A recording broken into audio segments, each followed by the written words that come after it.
Hello friends, good morning to all of you. तो आज दोस्तों मैं आपके लिए लाया हूँ एक नया वीडियो टॉपिक जिसका नाम है रेनेसा। तो चलो फिर शुरू कर लेते हैं विदाउट एनी डिले। रेनेसा का दोस्तों सिंपल मीनिंग आपको बताऊँ तो रेनेसा का ये मतलब हुआ कि this was a period of substantial robust growth in the fields of art, architecture, literature, drama, culture, philosophy, politics, navigation etcetera. ये दोस्तों एक ऐसा पीरियड था जो 1300s में ओरिजिनेट हुआ था फ्लोरेंस इटली में with the wealthy patronage of wealthy merchants of Milan, Rome and Florence। और ये तीनों ही बहुत इंपॉर्टेंट जगहें हैं, सबसे ज़्यादा मायने रखती हैं इटली में। तो फिर थोड़ा आगे बढ़ जाते हैं। वैसे तो ये कहानी की शुरुआत 1300 से होती है, पर हम 1400 में जाएंगे।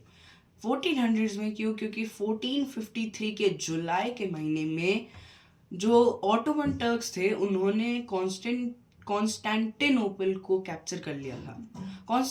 कॉन्स्टेंटाइनोपल या कॉन्स्टेंटिनोपल एक बहुत ही ज़्यादा इम्पोर्टेंट सिटी थी ईस्टर्न रोमन एम्पायर की, जिसको हम बाइजेंटियम एम्पायर भी कहते हैं। इसको दोस्तों कैप्चर करने के बाद वहाँ के जो मर्चेंट्स थे, वहाँ के एरिस्टोक्रेट्स थे, वहाँ के द लर्नेड थे, वो सब लोगों को इटली भागना पड़ा।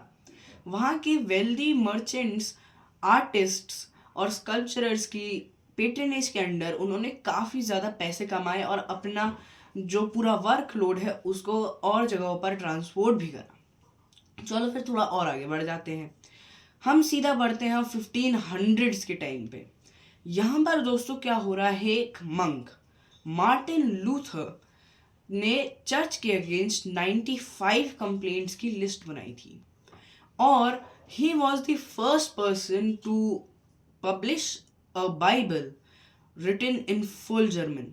एंड क्योंकि जोहानस ग्यूटेनबर्ग ने 1450 कॉमन एरा में एक प्रिंटिंग प्रेस का इन्वेंशन कर दिया था, जो उस समय बहुत बड़ी बात थी क्योंकि लोगों के पास बुक्स बहुत लिमिटेड नंबर्स में थी और बुक्स ज़्यादातर लैटिन में लिखी जाती थी। तो उस ज़माने के पोएट्स और writers French, Spanish, German, English में लिखते थे क्योंकि Latin was known to a small section of society.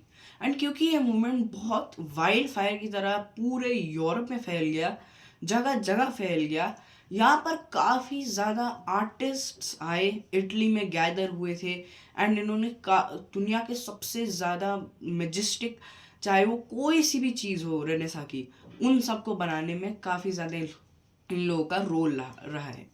चलिए फिर आर्टिस्ट के ऊपर चले।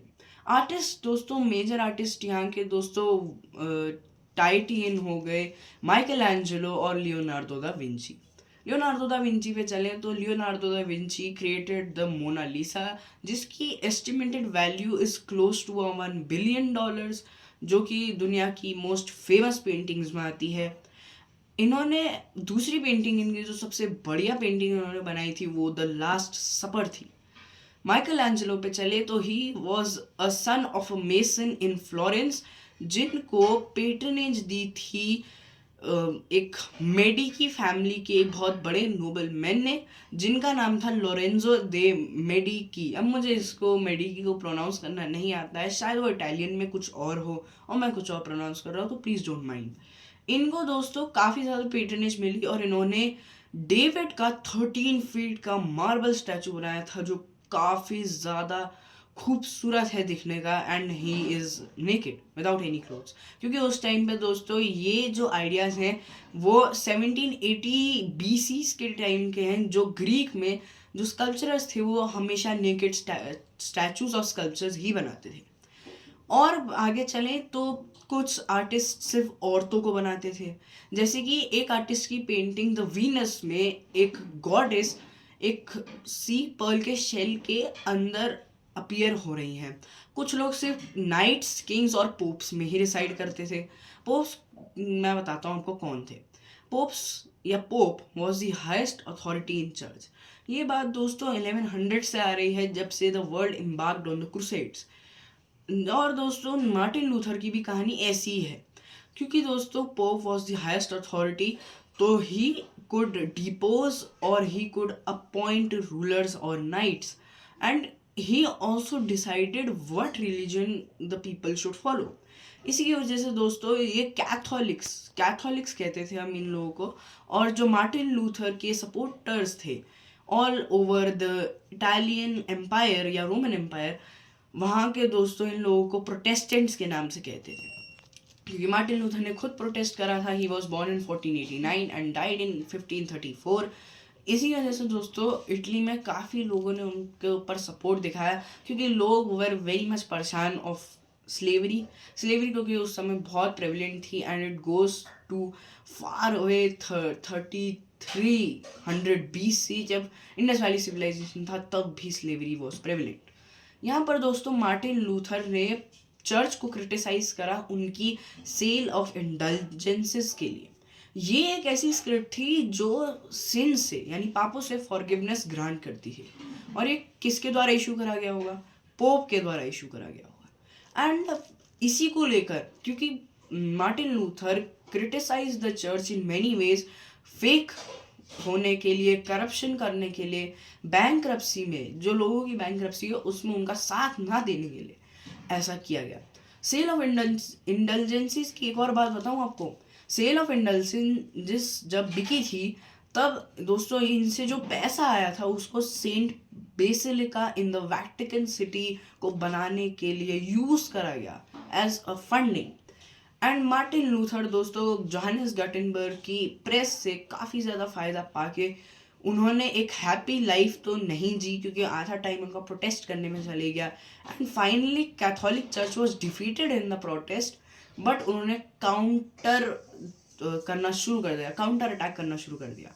एंड देन मार्टिन लूथर और उनके बाकी सारे प्रोटेस्टेंट्स को उनको अपने फोल्ड में लाने का पूरा प्रयास करा, and they were very much successful in doing that.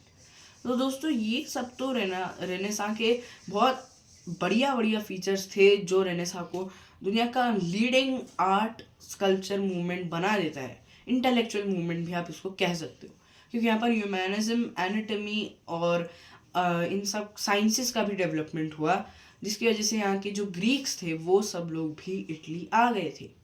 आज के लिए दोस्तों इस वीडियो में इतना ही। Please don't forget to comment, like, share my videos, and don't forget to subscribe the channel, like the community posts, और मेरे चैनल को आप प्लीज़ हर रोज़ देखा करिए, ताकि मेरे जो व्यूज़ हैं वो बढ़ते रहें। मेरे पहले वाले वीडियो में भी आप लोगों ने कमेंट नहीं करे हैं, प्लीज़ कमेंट करिए। एक ही कमेंट आया, वो भी मेरे पापा का ही आया।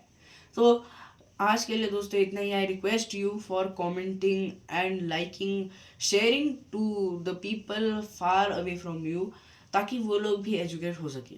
तो तब तक के लिए गुड बाय, जय हिंद, नमस्कार।